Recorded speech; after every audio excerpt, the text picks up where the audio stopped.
Hello, everyone, and welcome to the SmartSocial.com podcast, where we help educators, parents, and students around the country to make sure their family is safe so they can then shine online and use these devices that we give them with a purpose instead of a pastime. That's right. We teach you exactly how to build a resume on Instagram if you want to be on that.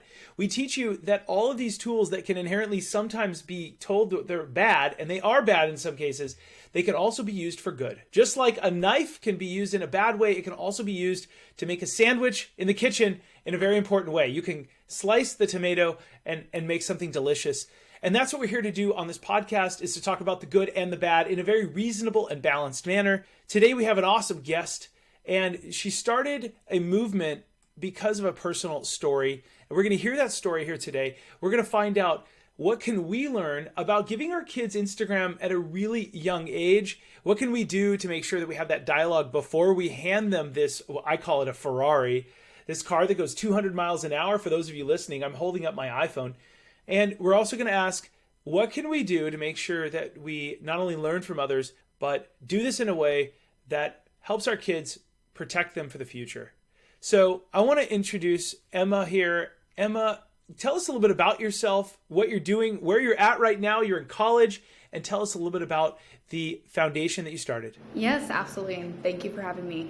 So my name is Emma Lembke. I am a sophomore, 20 years old, studying political science at Washington University in St. Louis, originally from Birmingham, Alabama, but got into the tech reform and digital advocacy space through my founding of the Log Off movement in 2020, which is a youth-led movement dedicated to rethinking social media by teens and for teens. That's excellent. So something happened in your life, and you started this. This wasn't just out of the blue. Tell us what happened and what made it so that you wanted to start this organization. Yes, so I got my first social media account, Instagram, at the age of 12. And as a 12-year-old, I remember thinking that there had to be something so magnetic, so magical within this app that was pulling all of my friends' attention away from me in person and down to their phone. So after begging for months, my parents finally caved and I was able to get Instagram. And for the first few months, it was amazing. I was following everything from Olive Garden to Kim Kardashian. It felt like the world was at my fingertips. But very quickly, as my screen time increased from 1 hour to 2 hours, eventually up to 5 to 6 hours scrolling mindlessly each day, I realized that social media was not magic, but it was an illusion. It was a product that was predicated on maximizing my attention and through that to get profit at the cost of my well-being as a young female. So I also very much realized that my mental and physical health was suffering because of my screen time usage. So from 12 years old at 6th grade till 9th grade, I was spending 5 to 6 hours a day scrolling. I was quantifying my worth through likes and comments and followers. That increased my anxiety, deepened my depressive spirals as a young female. Specifically as a young woman, I also was fed pro-anorexic content that eventually led me towards disordered eating and eating disorder at a young age. All of those negative consequences were incredibly felt for years until 9th grade when I reached a breaking point. And I remember between the buzz of a notification on my phone and my Pavlovian response instantly to grab for it, I finally asked, why? Why am I allowing these apps to have so much control over me? How is it that I keep staying on and I'm not reaping the connective, expressive, and exploratory benefits that I wanted when I entered? And how can I improve my relationship? So I then left social media for a few months to find those answers and to reflect on my own screen time usage. And in researching, what I found was just a plethora of data and studies, dialogue surrounding tech usage and its impact on youth mental health.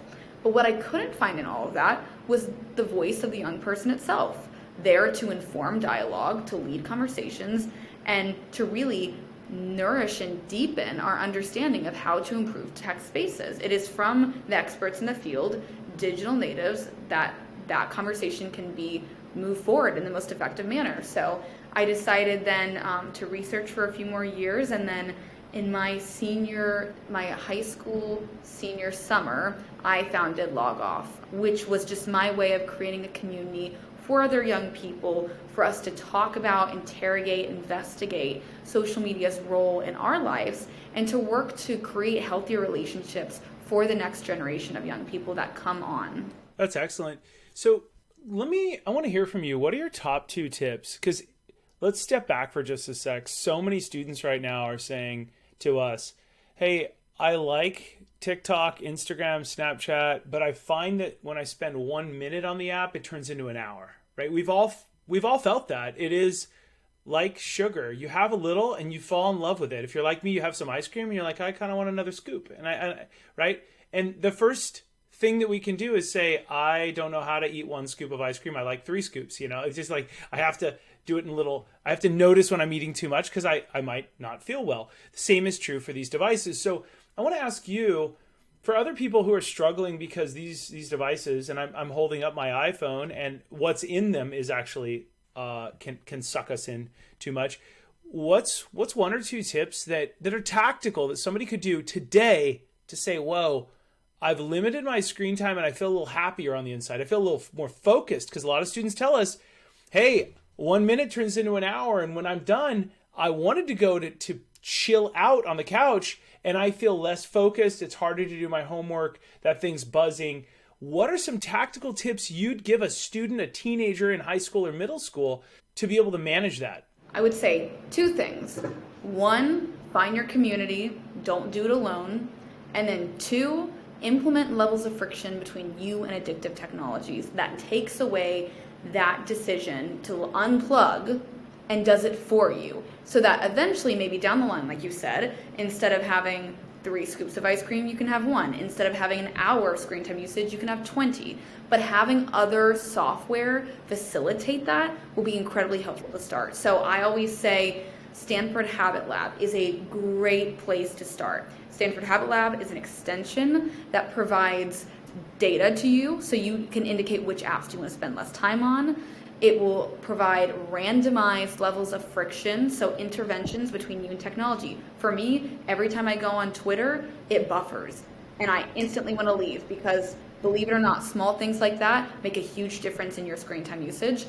For Instagram, I have it set so every time I enter, I have to type in why I'm entering. Basically what that does is it just makes it so that before you go in the online world, you are more mindfully cued into the fact that you are in the online world and that you are spending your time doing anything online, scrolling, liking, commenting, and it makes that decision then to unplug a lot easier. It slows it down for you. And then the second thing that I'd really say is building community. So when I unplugged, I felt very alone. And I said to myself, there's no one else out there that feels this way. No one is angry like me. And then when I launched Log Off, there were hundreds of young people who reached out, who wanted to unplug, who wanted to have a digital challenge, who wanted to work with their community to build better digital norms. And that just shows that people are willing and able to engage in this conversation. And if you approach the right people, I approached my family and I said, at dinner tables, I want us to all stack up our phones. Small things like that build a sense of community and therefore make you feel less alone, and it makes you feel more accountable to actually follow through on building better screen time habits and in creating a safer online environment for you and those around you. That's amazing. So Habit Lab by Stanford, it sounds like that's not only it's an app that adjusts your screen time. Is that true? It's an extension. You can do it on your phone. You can download it on like Google Chrome. Other apps I suggest would be like Opal. Opal's really fun. It kind of takes a more animated approach to setting dinner times where your phone, social media apps won't work at certain points. We'll put some links in the description below. opal.so is the #1 screen time app. That's what they claim. OPAL. And I love that Habit Lab idea. I'm going to throw another one out because I'll be honest with you. The first thing that I notice sometimes is there's certain seasons where I'm on Instagram too much. So somebody suggested something. I don't get paid by these people and I actually don't pay them. I'm using the free version. It's called ClearSpace.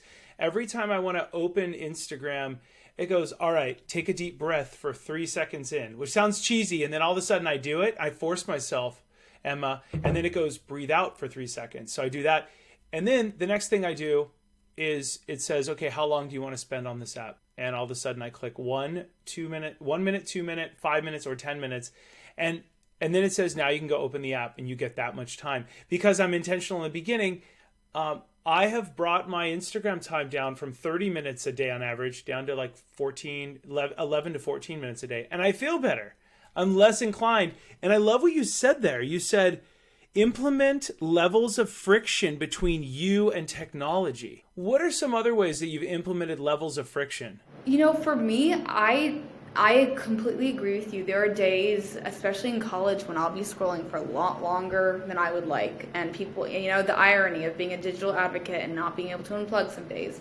But for me, that level of friction has also really been found in my own digital habits and my digital kind of manifesto for self.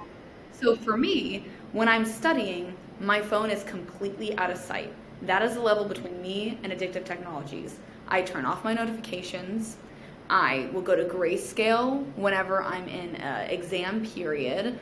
I place those levels of friction between me and my specifically Twitter and Instagram so that, like you said, I'm much more intentional about my usage, and I have very basic guidelines to adhere to that will make me feel more refreshed and that will make me feel much more empowered when I am using. Let's pause for just a second, explain to everybody what grayscale is. That's a feature inside your iPhone or your Android that will make it really accessible for those who might have a visual impairment. But it's also really good for us because it makes the screen black and white, which hides the color red. Wait, why would I want to do that? Because the color red is like a drug. And when you see red, you think blood, danger, warning, fire, yikes. And they put those little tiny, if you've ever seen your app and it goes, you're missing 37, you have 37 missed text messages while you're in the movie. That color red gets you to go, oh no, I must click on that. That's that dopamine red. So what you said there, Emma, is really smart. And I've heard this from other students during when they're studying or final season. It's my phone is in black and white mode, whatever contrast, whatever you called it, so that I can't see the color red. Now, the color blue can activate us, green as well, but minimizing those colors really messes with Apple, Android, Instagram, Facebook. You're kind of messing with them to say, you're not in charge, app company, technology company. I, Emma, this sophomore in college, I'm in charge. I'm taking that back, and I'm only going to use this as a tool instead of a toy. So did I get that right? Yes, and I think a lot of young people don't understand that apps like Instagram and Snapchat and Twitter, they were developed out with neuromarketers, with very intelligent scientists, to your point, who saw how people interact and perceive red and colors and shapes and algorithms. Like the endless scroll is exactly like a slot machine, pulling down. You never know what's going to come to the top. You always are seeking for that. There are so many fundamental things about our biology that are being exploited in a lot of these technologies. So the way to say, hey developers, hey Facebook, hey Instagram, I'm not going to be exploited. I'm going to take advantage of the benefits of your platform and not be harmed. It's by consciously moving forward with your devices and placing these levels of friction in so that you can sit back and at the end of the day, when you've seen your screen time usage, when you finished out all your homework, you can say that was productive and I'm happy, rather than feeling really down on yourself about how much time you were online. I love it. I mean, it comes back to any parents or students that are listening or watching this. Me with my ice cream, right? I love a little bit of ice cream here and there every once in a while, but I pick a smaller bowl so that I'm gamifying the ice cream company going, if I do go back for seconds, I already know that I'm intentional about this scoop and so on, right? As silly as me bringing up an ice cream passion that I have, it is just the same with screen time. Being intentional about, am I going to spend 1, 2, 3, 4, 5? And there's a lot of apps. You mentioned Opal. We're going to put that in the show notes. Habit Lab is terrific. It sounds like The Moment app, you used to use that as well. Is that true? Yeah, that was discontinued just based off of how many other screen time apps appeared, but I've never heard of your meditative one, the Clear Space, but I'm going to start recommending that to people. I adore it.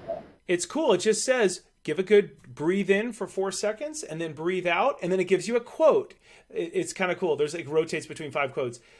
You are the little things that you do every day, or something kind of nice. And then it goes, okay, you now, how many minutes do you want to, and you pick your minutes. And the max is 10, which is really nice. That's enough to get back to all your friends through DMs. That's enough to check your inbox and scroll a little bit mindlessly. And then it warns you, you have 1 minute left. And then the app just closes and you're like, okay, I kind of feel good about that. It's so weird, but I actually don't go into Instagram as much.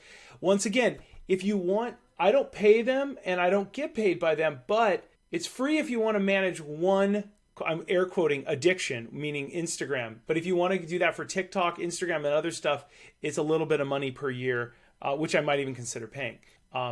Give us one more tip, Emma. What's one more tip you tell students to unshackle themselves from the screen time? Look, predators are bad. The body image issues online, terrible. But the thing that we all have, no matter our age, no matter what app we're on, is they're trying to gamify us to get us on that app a bunch. What's one more tip that you might give that's tactical that would help somebody go, all right, I'm able to disconnect from this thing in my pocket? I think what individuals need to do is once a month do a 5-minute power scroll. And what I mean by that is every month what I'll do is I'll go through my Instagram and I will scroll for 5 minutes. And I will ask myself with each image, how does this make me feel? Why am I following this account? And do I want to keep following them? Am I actually benefiting from this content? That results in a lot of unfollowed accounts. It results in a clearer image for me of why I go online that guides my usage for that entire month. It ebbs and flows with my interests. It allows me to again curate my feed so that like when I am scrolling, even when I'm scrolling mindlessly with the help of addictive tech, with the help of friction platforms and softwares like Clear Sky, like Opal, like Stanford Habit Lab, I am within a time frame. It allows for that scrolling to be even more helpful to me because it benefits me as the user rather than following accounts that are just fed to me and that are sponsored and following accounts that may have just popped up and I followed randomly. It makes that loop more intentional, therefore more beneficial to each user. So I suggest doing that once a month at least, and you will not regret it because your screen time usage will be much more productive. You will gain from it. And for me, it has allowed me to unplug in an easier manner because I feel as though I'm not consuming random content that I do not enjoy. When I consume, and then when I step back, I know it will be there for me the next day. That's genius. 5 minutes social media power scroll once a month to test out, essentially testing the tires on your car. Are they safe for me to drive on this long distance road trip I'm going to go on in the next month? So genius, because then you can, and you're also doing it for one intention, a gut check. How do I feel? So important for parents that are listening and watching. Talk to your kiddos. How do you feel after this? Check in with yourself because they don't. I'm not against the evil tech world, but we are, I think Emma and I agree that we are against untethered access to students just going, oh no, I'm just going to get sucked in. We do want to do a little gut check in there and figure out how can we use this in a positive way. Emma, I want to thank you for your time here today. How can we learn more about you? What is your website? thelogoffmovement.org. And ironically, because we are also pro social media and not anti, we are on Instagram at logoffmovement. Thank you for listening to the SmartSocial.com podcast with this week's topics. We invite you to join the SmartSocial.com VIP program. As a very informed parent VIP member, you will learn about the dangers and benefits of social media for your kids and get tips every week to keep your family safe online and, most importantly, to teach your students how to shine online. We have over 130 detailed app guides that cover apps like TikTok, Snapchat, Instagram, and 100 plus apps you might not have heard of, but your students may have visited or downloaded. Find out more and join today at smartsocial.com/VIP. Please remember to rate, subscribe, and review so we can continue to help more parents and educators just like you. I'm your host, Josh Ochs. As always, remember to keep it light, bright, and polite. We'll see you on the next episode. Have a great day.